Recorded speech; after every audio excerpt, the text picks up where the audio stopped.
इस वीडियो के अंदर हम बात करने वाले हैं ऐसे फ्लेक्सी कैप फंड्स के बारे में जो आपको गिरावट में प्रोटेक्ट करते हैं। जब मार्केट का सिचुएशन खराब होता है तो वो फंड्स आपको प्रोटेक्ट करते हैं, वो कम गिरते हैं बाकी फंड्स के मुकाबले में। देखिए, दो type of flexi cap fund होते हैं, एक काफी ज्यादा ग्रोथ ओरिएंटेड, काफी ज्यादा दूसरा वैल्यू ओरिएंटेड। जो ग्रोथ ओरिएंटेड फंड्स होते हैं वो जब मार्केट भागती है तो तेज रिटर्न देते हैं, जब मार्केट गिरती है तो तेजी से गिर जाते हैं। दूसरे टाइप ऑफ जो वैल्यू फंड्स होते हैं वो मार्केट भागती है तो कम भागते हैं, लेकिन मार्केट गिरती है तो कम गिरते हैं। तो ऐसे में कई इन्वेस्टर्स जो है वो ग्रोथ टाइप ऑफ फंड्स के अंदर नहीं टिक पाते, उनको डर लगता है, कुछ भी रीजन हो, वॉलेटिलिटी पसंद नहीं आती है, डर जाते हैं। तो इस कारण से वो चाहते हैं कि ऐसा फंड हो जिसके अंदर कम गिरावट हो गिरावट के समय में। जैसे कम गिरावट वाले फंड का पिछला एक साल का आप रिटर्न देखोगे तो पॉजिटिव में ठीक ठाक सा रिटर्न है। जो ग्रोथ वाले फंड्स है वो पिछले एक साल में काफी पिटे हैं। तो ये चॉइस इन्वेस्टर पे टोटली डिपेंड करती है। वैसे आज का भी अगर मार्केट का सिचुएशन देखते हैं ग्लोबली तो माहौल उतना अच्छा है नहीं। यूएस, यूरोप, एशिया सब गिरे पड़े हैं। इक्का दुक्का कोई मार्केट जो है वो पॉजिटिव में देखने, वो भी पॉजिटिव में, बहुत ज्यादा ऊपर नहीं, फ्लैट या निगेटिव में ही है ज्यादातर बाजार। यूरोप, एशिया, यूएस सब सब निगेटिव में आज भी है। तो ग्लोबली जो सेंटिमेंट है वो मार्केट का अभी नहीं सुधर रहा है। लग रहा है ये हफ्ता पूरा ग्लोबल सेंटिमेंट खराब ही रहेगा मार्केट का। देखते हैं, अब अपनी राय देना। ये सब जो चीजें जापान चाइना के बीच या जापान का कैरी ट्रेड वाला यूएस टैरिफ डील इंडिया को लेकर जो होने वाली है, क्या आप सोचते हो इन सब के बारे में? आगे बात करते हैं। जो फंड्स हैं उनके बारे में बात कर लेते हैं। तो 10 साल का पिछला हम डेटा उठाते हैं, जो भी मेजर गिरावट हुई है, बड़ी गिरावट हुई, उसमें कौन से फंड बेस्ट परफॉर्मर निकल के आए गिरावट में बेस्ट परफॉर्मर, तभी हम अच्छे वैल्यू फंड्स समझ पाएंगे। तो देखिए, सबसे पहली गिरावट हम 10 साल पहले चले जाते हैं। 2015 मार्च से लेकर फरवरी 2016 तक हुई थी। और यहाँ पे जो निफ्टी 500 इंडेक्स है, जो कि फ्लेक्सी कैप फंड्स का बेंचमार्क इंडेक्स होता है, तो निफ्टी 500 इंडेक्स ऑलमोस्ट 20% तक गिरा था। और ये 20% की गिरावट में जो टॉप के 5 फंड्स थे जो सबसे कम गिरे थे, तो सबसे कम गिरने वाला पारंपरिक फ्लेक्सी कैप फंड था, 7.9% गिरा था। जो एसबीआई फ्लेक्सी कैप है वो 11.2% गिरा था। जो मोतीलाल फ्लेक्सी कैप फंड है वो 11.8% गिरा था। Franklin flexi cap fund 12.7% and बंधन फ्लेक्सी कैप फंड 13.3%। तो ये 5 फंड्स हैं जो कि मार्केट से काफी कम गिरे थे और सबसे कम अपनी कैटेगरी में गिरे थे। हाँ, एक बात और, यहाँ पे जो फंड्स है वो ऐसे फंड्स हैं जो कम से कम 10 साल से मार्केट में अवेलेबल हो, नए फंड्स यहाँ पे नहीं है।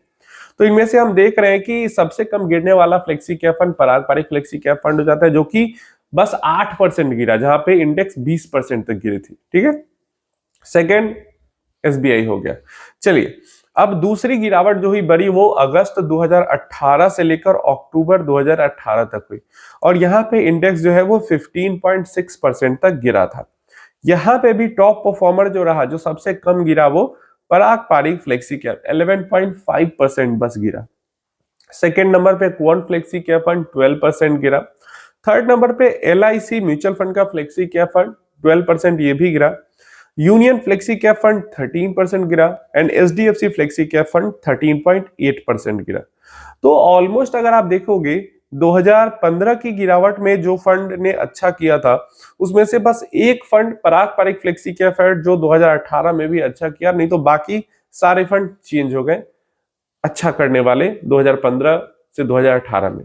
तो एक ही फंड कंसिस्टेंट रहा 2015 में भी और 18 में भी, वो है पारंपरिक फ्लेक्सी कैप फंड, जो कि कम गिरा है। नेक्स्ट हमारे पास जो डेटा आ जाता है वो आ जाता है जनवरी 2020 से मार्च 2020, जो कोविड क्रैश हुआ था उसका। यहाँ पे निफ्टी 500 इंडेक्स जो है वो 29% गिरा था। एंड यहाँ पे सबसे कम गिरने वाला fund axis flexi cap fund था। भाई, मैंने लाइव डेली में देखता था कि कितना आज मार्केट गिरा, कितना आज चढ़ा 2020 वाले क्रैश के अंदर। तो उस टाइम पे डेफिनेटली एक्सिस के सारे fund, blue chip fund, small cap fund, flexi cap fund, सब बहुत बढ़िया कर रहे थे उस टाइम पे। इवन मिड कैप फंड भी काफी अच्छा कर रहा था उस टाइम पे। मतलब 2020 का जो समय था, एक्सिस टॉप परफॉर्मिंग था उस साल में, एक्सिस के सारे फंड। तो यहाँ पे वही दिख रहा है कि एक्सिस फ्लेक्सी कैप फंड 18.4% तक गिरा था, सबसे कम। Canara Robeco flexi cap 20.4, Tata flexi cap 22.9 and Quant flexi cap 23% तक गिरा। पराग पारिक अगेन 21% गिरा। यहाँ पे क्या दिख रहा है कि तीसरी बार भी जो बड़ी गिरावट आई उसमें एक पराग पारिक हमें कंसिस्टेंट दिख रहा है, और क्वांट जो कि 2018 में भी कम गिरा था वो 2020 में भी हमें कम गिरता हुआ दिख रहा है। इसके बाद टाटा फ्लेक्सी कैप या फिर अगर बात करते हैं कैनरा बैंक फ्लेक्सी कैप की, तो पिछली दोनों गिरावट में ये फंड नहीं थे। चलिए अब थोड़ा सा और आगे यहाँ पे आते हैं। अक्टूबर 2021 से लेकर जून 2022 तक की बात करते हैं तो 17% का फॉल निफ्टी 500 इंडेक्स में आया था, 17% मार्केट गिरी थी। यहां पे बेस्ट परफॉर्मर फंड निकल के आ जाता है एचडीएफसी फ्लेक्सी कैप फंड, दूसरा आईसीआईसीआई फ्लेक्सी कैप फंड, तीसरा निप्पॉन फ्लेक्सी कैप फंड, चौथा एसबीआई फ्लेक्सी कैप फंड और पांचवा कोटक फ्लेक्सी कैप फंड।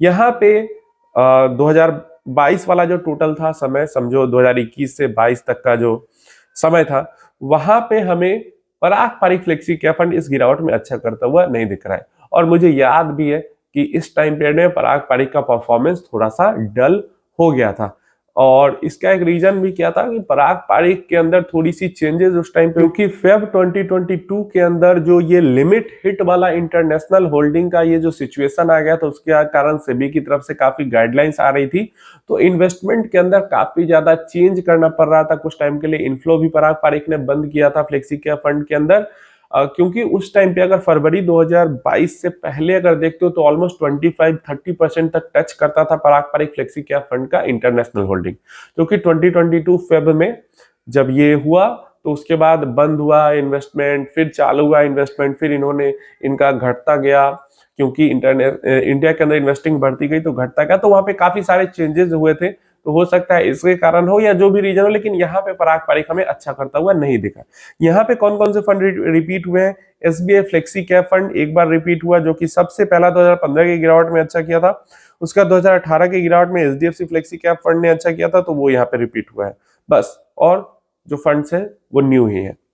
इसके बाद नेक्स्ट हमारे पास आ जाता है सितंबर 2024 से अभी तक, जो ऑलमोस्ट फेब 2025 में गिरावट का खत्म हुआ था, उसका रिकवरी हुई थी, लेकिन अभी तक तो मार्केट फ्लैट ही है। चलो सितंबर 2024 से फेब 2025 की बात करते हैं, 18.6% की गिरावट हुई। अगेन वापस पराग पारिक फ्लेक्सी कैप फंड ने रिकवरी की 6.3% की सिर्फ गिरावट हुई है। और बाकी फंड्स देखें तो सेकंड नंबर पे HDFC flexi cap 11.9%, Tata flexi cap 14%, then again UTI and White Oak flexi cap fund आ जाते हैं। कंक्लूजन यहाँ पे क्या निकल रहा है? यहाँ पे कंक्लूजन ये निकल रहा है कि पिछली 5 बड़ी गिरावट में से 4 बड़ी गिरावट में पराग पारिक फ्लेक्सी कैप फंड जो है उन्होंने इन्वेस्टर्स को सबसे ज्यादा प्रोटेक्ट किया है, वो सबसे बेटर परफॉर्मर निकल के आई है कम गिरने वाले फंड्स में। सेकेंड नंबर पे हमारे पास एचडीएफसी फ्लेक्सी कैप फंड आ जाता है, जो कि पिछले 5 गिरावट में से 3 गिरावट में सबसे ज्यादा प्रोटेक्ट किया है इन्वेस्टर को। और इसके बाद एसबीआई, क्वांट और टाटा हो जाते हैं, जो कि पिछले 5 गिरावट में से 2-2 बार टॉप परफॉर्मर आए हैं पिछले 5 गिरावट में। तो ये टोटल, अब देखो ये ऐसा नहीं कि यही फंड बेस्ट है, इन्हीं के अंदर इन्वेस्ट करना है, ये टोटल आपके रिसर्च स्टडी, आपकी नीड पे डिपेंड करता है कि आप किस टाइप के फंड के अंदर इन्वेस्ट करना चाहते हो। लेकिन डेफिनेटली जहां तक फ्लेक्सी कैप फंड के अंदर इन्वेस्टर्स को प्रोटेक्ट करने की बात है, तो पराग पारिक बेस्ट हो जाता है, टॉप पे हो जाता है, जिसने सबसे ज्यादा पिछले 10 सालों में गिरावट में इन्वेस्टर को प्रोटेक्ट किया है। Second best HDFC flexi cap fund हो जाता है प्रोटेक्ट करने के मामले में इन्वेस्टर्स को। और ये दिखता भी है, अगर अभी के टाइम पे फ्लेक्सी कैप कैटेगरी के अंदर हम बात करें तो पराग पारिक सबसे बड़ा फ्लेक्सी कैप फंड है, और सेकेंड नंबर पे सबसे बड़ा फ्लेक्सी कैप फंड हमारे पास एचडीएफसी कहा जाता है। इसके अलावा बाकी फंड्स हैं जो कि प्रोटेक्शन के मामले में आते जाते रह रहे हैं और ग्रोथ के मामले में भी आते जाते रह रहे हैं। तो ये टोटल डेटा था, आप इन फंड्स को स्टडी कर सकते हो फर्दर अपने रिसर्च एंड एनालिसिस के लिए। तो जितने भी लोग, मुझे लगता है कि जिनको थोड़ा सा स्टेबल पोर्टफोलियो बनाना है और flexi cap type of fund भी रखना है, तो अब उनको, उनके पास चॉइस है, अपनी इन सब चीजों को देख सकते हैं, स्टडी कर सकते हैं, उसके अकॉर्डिंग अपना डिसीजन ले सकते हैं।